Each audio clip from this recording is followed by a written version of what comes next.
Segundo Crônicas, capítulo 23. No 7º ano, Joiada se animou e entrou em aliança com os capitães de Sem, Azarias, filho de Jeroão, Ismael, filho de Joanã, Azarias, filho de Obede, Maacéias, filho de Adaías, e Elisafate, filho de Zicre. Estes percorreram Judá e congregaram os levitas de todas as cidades de Judá e os cabeças das famílias de Israel, e vieram para Jerusalém. Toda essa congregação fez aliança com o rei na casa de Deus. E Joiada lhes disse: Eis que reinará o filho do rei, como falou o Senhor a respeito dos filhos de Davi. Esta é a obra que haveis de fazer. 1/3 parte de vós, sacerdotes e levitas, que entrais no sábado, servirá de guardas da porta. Outra 1/3 parte estará na casa do rei, e a outra 1/3 parte à porta do fundamento, e todo o povo estará nos pátios da casa do Senhor. Porém ninguém entre na casa do Senhor, senão os sacerdotes e os levitas que ministram. Estes entrarão porque são santos, mas todo o povo guardará o preceito do Senhor. Os levitas rodearão o rei, cada um de armas na mão, e qualquer que entrar na casa seja morto. Estareis com o rei quando entrar e quando sair. Fizeram, pois, os levitas e todo o Judá segundo tudo quanto lhes ordenara o sacerdote Joiada. Tomou cada um os seus homens, tanto os que entravam como os que saíam no sábado, porquanto o sacerdote Joiada não despediu os turnos. O sacerdote Joiada entregou aos capitães de Sem as lanças, os paveses e os escudos que haviam sido do rei Davi estavam na casa de Deus. Dispôs todo o povo, cada um de armas na mão, desde o lado direito da casa real até ao seu lado esquerdo, e até ao altar e até ao templo, para rodear o rei. Então trouxeram para fora o filho do rei, puseram-lhe a coroa, entregaram-lhe o livro do testemunho e o constituíram rei. Joiada e seus filhos o ungiram e gritaram: Viva o rei! Ouvindo Atalia o clamor do povo que corria e louvava o rei, veio para onde este se achava na casa do Senhor. Olhou, e eis que o rei estava junto à coluna, à entrada, e os capitães e os que tocavam trombetas junto ao rei, e todo o povo da terra se alegrava, e se tocavam trombetas. Também os cantores com os instrumentos músicos dirigiam o canto de louvores. Então Atalia rasgou os seus vestidos e clamou: Traição, traição! Porém o sacerdote Joiada trouxe para fora os capitães que comandavam as tropas e disse-lhes: Fazei-a sair por entre as fileiras. Se alguém a seguir, matai-o à espada. Porque o sacerdote tinha dito: Não a matem na casa do Senhor. Lançaram mão dela, e ela, pelo caminho da entrada dos cavalos, foi à casa do rei, onde a mataram. Joiada fez aliança entre si mesmo, o povo e o rei, para serem eles o povo do Senhor. Então todo o povo se dirigiu para a casa de Baal e a derribaram. Despedaçaram os seus altares e as suas imagens, e a Matã, sacerdote de Baal, mataram perante os altares. Entregou Joiada a superintendência da casa do Senhor nas mãos dos sacerdotes levitas, a quem Davi designara para o encargo da casa do Senhor, para oferecerem os holocaustos do Senhor, como está escrito na lei de Moisés, com alegria e com canto, segundo a instituição de Davi. Colocou porteiros às portas da casa do Senhor, para que nela não entrasse ninguém que de qualquer forma fosse imundo. Tomou os capitães de Sem, os nobres, os governadores do povo e todo o povo da terra. E todos estes conduziram da casa do Senhor o rei. Passaram pela porta superior para a casa do rei e assentaram o rei no trono do reino. Alegrou-se todo o povo da terra e a cidade ficou tranquila, pois haviam matado Atalia à espada.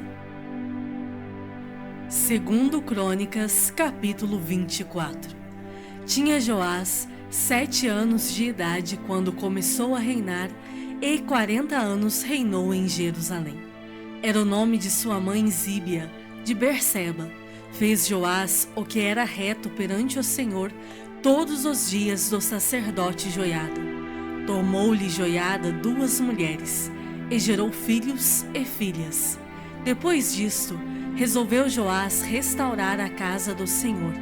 Reuniu os sacerdotes e os levitas e lhes disse: Saí pelas cidades de Judá e levantai dinheiro de todo o Israel para reparardes a casa do vosso Deus, de ano em ano, e vós apressai-vos nisto. Porém os levitas não se apressaram. Mandou o rei chamar a Joiada, o chefe, e lhe perguntou: Por que não requereste dos levitas que trouxessem de Judá e de Jerusalém o imposto que Moisés, servo do Senhor, pôs sobre a congregação de Israel para a tenda do testemunho? Porque a perversa Atalia e seus filhos arruinaram a casa de Deus e usaram todas as coisas sagradas da casa do Senhor no serviço dos Baalins. Deu o rei ordem, e fizeram um cofre e o puseram do lado de fora, à porta da casa do Senhor. Publicou-se em Judá e em Jerusalém que trouxessem ao Senhor o imposto que Moisés, servo de Deus, havia posto sobre Israel no deserto. Então todos os príncipes e todo o povo se alegraram, e trouxeram o imposto, e o lançaram no cofre, até acabar a obra. Quando o cofre era levado por intermédio dos levitas a uma comissão real, vendo-se que havia muito dinheiro, vinha o escrivão do rei e o comissário do sumo sacerdote, esvaziavam-no, tomavam-no e o levavam de novo ao seu lugar. Assim faziam dia após dia e ajuntaram dinheiro em abundância, o qual o rei e Joiada davam aos que dirigiam a obra e tinham a seu cargo a casa do Senhor. Contrataram pedreiros e carpinteiros para restaurarem a casa do Senhor, como também os que trabalhavam em ferro e em bronze, para repararem a casa do Senhor. Os que tinham o encargo da obra trabalhavam, e a reparação tinha bom êxito com eles. Restauraram a casa de Deus no seu próprio estado e a consolidaram. Tendo eles acabado a obra, trouxeram ao rei e à Joiada o resto do dinheiro, de que se fizeram utensílios para a casa do Senhor, objetos para o ministério e para os holocaustos, taças e outros objetos de ouro e de prata, e continuamente ofereceram holocaustos na casa do Senhor todos os dias de Joiada. Envelheceu Joiada e morreu farto de dias. Era da idade de 130 anos quando morreu. Sepultaram-no na cidade de Davi com os reis, porque tinha feito bem em Israel e para com Deus e a sua casa. Depois da morte de Joiada, vieram os príncipes de Judá e se prostraram perante o rei, e o rei os ouviu. Deixaram a casa do Senhor, Deus de seus pais, e serviram aos postes ídolos e aos ídolos, e, por esta sua culpa, veio grande ira sobre Judá e Jerusalém. Porém o Senhor lhes enviou profetas para os reconduzir a si. Estes profetas testemunharam contra eles, mas eles não deram ouvidos. O Espírito de Deus se apoderou de Zacarias, filho do sacerdote Joiada, o qual se pôs em pé diante do povo e lhes disse: Assim diz Deus: por que transgredis os mandamentos do Senhor, de modo que não prosperais? Porque deixastes o Senhor, também ele vos deixará. Conspiraram contra ele e o apedrejaram, por mandado do rei, no pátio da casa do Senhor. Assim, o rei Joás não se lembrou da beneficência que Joiada, pai de Zacarias, lhe fizera, porém matou-lhe o filho. Este, ao expirar, disse: O Senhor o verá e o retribuirá. Antes de se findar o ano, subiu contra Joás o exército dos sírios, e, vindo a Judá e a Jerusalém, destruíram dentre o povo a todos os seus príncipes, cujo despojo remeteram ao rei de Damasco. Ainda que o exército dos sírios viera com poucos homens, contudo, o Senhor lhes permitiu vencer um exército muito numeroso dos judeus, porque estes deixaram o Senhor, Deus de seus pais. Assim, executaram os sírios os juízos de Deus contra Joás. Quando os sírios se retiraram dele, deixando-o gravemente enfermo, conspiraram contra ele os seus servos, por causa do sangue dos filhos do sacerdote Joiada, e o feriram no seu leito, e morreu. Sepultaram-no na cidade de Davi, porém não nos sepulcros dos reis. Foram estes os que conspiraram contra ele: Zabade, filho de Simeate, a Amonita, e Jeozabade, filho de Sinirite, a Moabita. Quanto a seus filhos e as numerosas sentenças proferidas contra ele, e a restauração da casa de Deus, eis que estão escritos no livro da história dos reis. Em seu lugar, reinou Amazias, seu filho. Salmos, de número 19. Os céus proclamam a glória de Deus, e o firmamento anuncia as obras das suas mãos. Um dia é discurso a outro dia, e uma noite revela conhecimento a outra noite. Não há linguagem, nem há palavras, e deles não se ouve nenhum som. No entanto, por toda a terra se faz ouvir a sua voz, e as suas palavras até aos confins do mundo. Aí pôs uma tenda para o sol, o qual, como noivo que sai dos seus aposentos, se regozija como herói a percorrer o seu caminho. Principia numa extremidade dos céus e até a outra vai o seu percurso, e nada refoge ao seu calor. A lei do Senhor é perfeita e restaura a alma. O testemunho do Senhor é fiel e dá sabedoria aos simples. Os preceitos do Senhor são retos e alegram o coração. O mandamento do Senhor é puro e ilumina os olhos. O temor do Senhor é límpido e permanece para sempre. Os juízos do Senhor são verdadeiros e todos igualmente justos. São mais desejáveis do que ouro, mais do que muito ouro depurado, e são mais doces do que o mel e o destilar dos favos. Além disso, por eles se admoesta o teu servo, em os guardar a grande recompensa. Quem há que possa discernir as próprias faltas? Absolve-me das que me são ocultas. Também da soberba guarda o teu servo, que ela não me domine. Então serei irrepreensível e ficarei livre de grande transgressão. As palavras dos meus lábios e o meditar do meu coração sejam agradáveis na tua presença, Senhor, rocha minha e redentor meu. Mateus capítulo 26. Tendo Jesus acabado todos estes ensinamentos, disse a seus discípulos: Sabeis que, daqui a 2 dias, celebrar-se-á a Páscoa, e o Filho do Homem será entregue para ser crucificado. Então, os principais sacerdotes e os anciãos do povo se reunirão no palácio do sumo sacerdote, chamado Caifás, e deliberarão prender Jesus à traição e matá-lo. Mas diziam: não durante a festa, para que não haja tumulto entre o povo.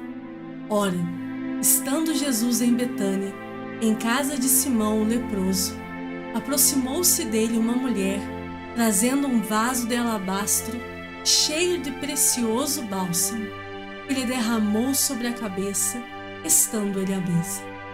Vendo isto, indignaram-se os discípulos e disseram: para que este desperdício? Pois este perfume podia ser vendido por muito dinheiro e dar-se aos pobres. Mas Jesus, sabendo disto, disse-lhes: por que molestais esta mulher?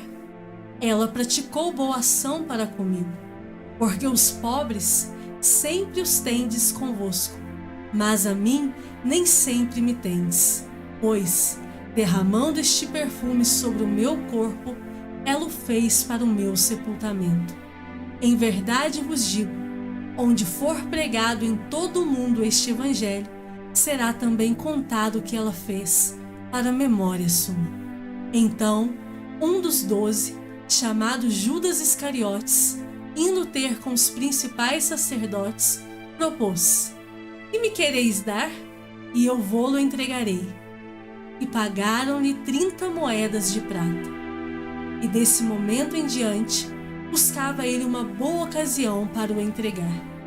No primeiro dia da festa dos pães asmos, vieram os discípulos a Jesus e lhe perguntaram: onde queres que te façamos os preparativos para comeres a Páscoa? E ele lhes respondeu: ide à cidade ter com certo homem e dizei-lhe: o mestre manda dizer, o meu tempo está próximo, em tua casa celebrarei a Páscoa com os meus discípulos. E eles fizeram como Jesus lhe ordenara e prepararam a Páscoa. Chegada a tarde, pôs-se ele à mesa com os 12 discípulos. E enquanto comiam, declarou Jesus: em verdade vos digo que um dentre vós me trairá. E eles, muitíssimo contristados, começaram um por um a perguntar-lhe: porventura sou eu, Senhor? E ele respondeu: o que mete comigo a mão no prato, esse me trairá. O Filho do Homem vai, como está escrito a seu respeito, mas ai daquele por intermédio de quem o Filho do Homem está sendo traído. Melhor lhe fora não haver nascido. Então, Judas, que o traía, perguntou: acaso sou eu, mestre? Respondeu-lhe Jesus: tu o disseste. Enquanto comiam, tomou Jesus um pão e, abençoando-o, o partiu e o deu aos discípulos, dizendo: tomai, comei, isto é o meu corpo. A seguir, tomou um cálice e, tendo dado graças, o deu aos discípulos, dizendo: bebei dele todos, porque isto é o meu sangue, o sangue da nova aliança, derramado em favor de muitos, para a remissão de pecados. E digo-vos que, desta hora em diante, não beberei deste fruto da videira, até aquele dia em que o hei de beber, novo, convosco no reino de meu Pai. E tendo cantado um hino, saíram para o Monte das Oliveiras. Então, Jesus lhes disse: esta noite, todos vós vos escandalizareis comigo, porque está escrito: ferirei o pastor, e as ovelhas do rebanho ficarão dispersas. Mas, depois da minha ressurreição, irei adiante de vós para Galiléia. Disse-lhe Pedro: ainda que venhas a ser um tropeço para todos, nunca o serás para mim. Replicou-lhe Jesus: em verdade te digo que, nesta mesma noite, antes que o galo cante, tu me negarás 3 vezes.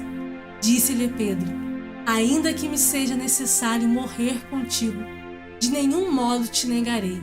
E todos os discípulos disseram o mesmo. Em seguida, foi Jesus com eles a um lugar chamado Getsêmani, e disse a seus discípulos: assentai-vos aqui, enquanto eu vou ali orar.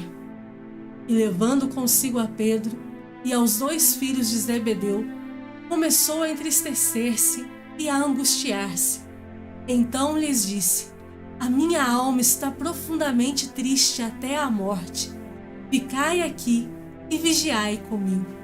Adiantando-se um pouco, prostrou-se sobre o seu rosto, orando e dizendo: Meu Pai, se possível, passa de mim este cálice. Todavia, não seja como eu quero, e sim como tu queres. E voltando para os discípulos, achou-os dormindo, e disse a Pedro: Então, nem uma hora pudestes vós vigiar comigo? Vigiai e orai, para que não entreis em tentação. O espírito, na verdade, está pronto, mas a carne é fraca. Tornando a retirar-se, orou de novo, dizendo: Meu Pai, se não é possível passar de mim este cálice sem que eu o beba, faça-se a tua vontade. E voltando, achou-os outra vez dormindo, porque os seus olhos estavam pesados. Deixando-os novamente, foi orar pela terceira vez, repetindo as mesmas palavras. Então, voltou para os discípulos e lhes disse: Ainda dormis e repousais? Eis que é chegada a hora, e o Filho do Homem está sendo entregue nas mãos de pecadores. Levantai-vos, vamos, eis que o traidor se aproxima. Falava ele ainda, e eis que chegou Judas, um dos 12, e com ele grande turba com espadas e porretes, vinda da parte dos principais sacerdotes e dos anciãos do povo. Ora, o traidor lhes tinha dado este sinal: aquele a quem eu beijar é esse, prendei-o. E logo, aproximando-se de Jesus, lhe disse: Salve, mestre! E o beijou. Jesus, porém, lhe disse: Amigo, para que vieste? Nisto, aproximando-se eles, deitaram as mãos em Jesus e o prenderam. E eis que um dos que estavam com Jesus, estendendo a mão, sacou da espada e, golpeando o servo do sumo sacerdote, cortou-lhe a orelha. Então Jesus lhe disse: Embainha a tua espada, pois todos os que lançam mão da espada, a espada perecerão. Acaso pensas que não posso rogar ao meu Pai, e ele me mandaria neste momento mais de 12 legiões de anjos? Como, pois, se cumpririam as Escrituras, segundo as quais assim deve suceder? Naquele momento, disse Jesus às multidões: Saístes com espadas e porretes para prender-me como a um salteador? Todos os dias no templo eu me assentava convosco ensinando, e não me prendestes. Tudo isto, porém, aconteceu para que se cumprissem as Escrituras dos profetas. Então, os discípulos todos, deixando-o, fugiram. E os que prenderam Jesus o levaram à casa de Caifás, o sumo sacerdote, onde se haviam reunido os escribas e os anciãos. Mas Pedro seguia de longe até ao pátio do sumo sacerdote, e tendo entrado, assentou-se entre os serventuários para ver o fim.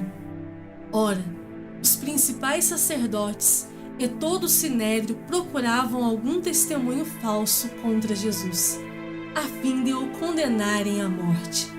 E não acharam, apesar de se terem apresentado muitas testemunhas falsas.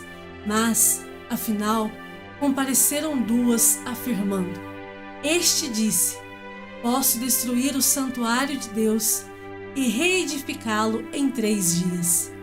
E levantando-se o sumo sacerdote, perguntou a Jesus: Nada respondes ao que estes depõem contra ti? Jesus, porém, guardou silêncio. E o sumo sacerdote lhe disse: Eu te conjuro pelo Deus vivo, que nos diga se tu és o Cristo, o Filho de Deus. Respondeu-lhe Jesus: Tu o disseste. Entretanto, eu vos declaro que, desde agora, vereis o Filho do Homem assentado à direita do Todo-Poderoso e vindo sobre as nuvens do céu. Então, O sumo sacerdote rasgou as suas vestes, dizendo: blasfemou. Que necessidade mais temos de testemunhas? Eis que ouviste agora a blasfêmia. Que vos parece? Responderam eles: é réu de morte. Então uns cuspiram-lhe no rosto e lhe davam murros, e outros o esbofeteavam, dizendo: profetiza-nos, ó Cristo, quem é que te bateu? Ora, estava Pedro assentado fora no pátio, e aproximando-se uma criada lhe disse: também tu estavas com Jesus, o Galileu. Ele, porém, o negou diante de todos, dizendo: não sei o que dizes. E saindo para o alpendre, foi ele visto por outra criada, a qual disse aos que ali estavam: este também estava com Jesus, o Nazareno. E ele negou outra vez com juramento: não conheço tal homem. Logo depois, aproximando-se os que ali estavam, disseram a Pedro: verdadeiramente és também um deles, porque o teu modo de falar o denuncia. Então começou ele a praguejar e a jurar: não conheço esse homem.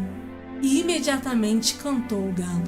Então Pedro se lembrou da palavra que Jesus lhe dissera: antes que o galo cante, tu me negarás 3 vezes.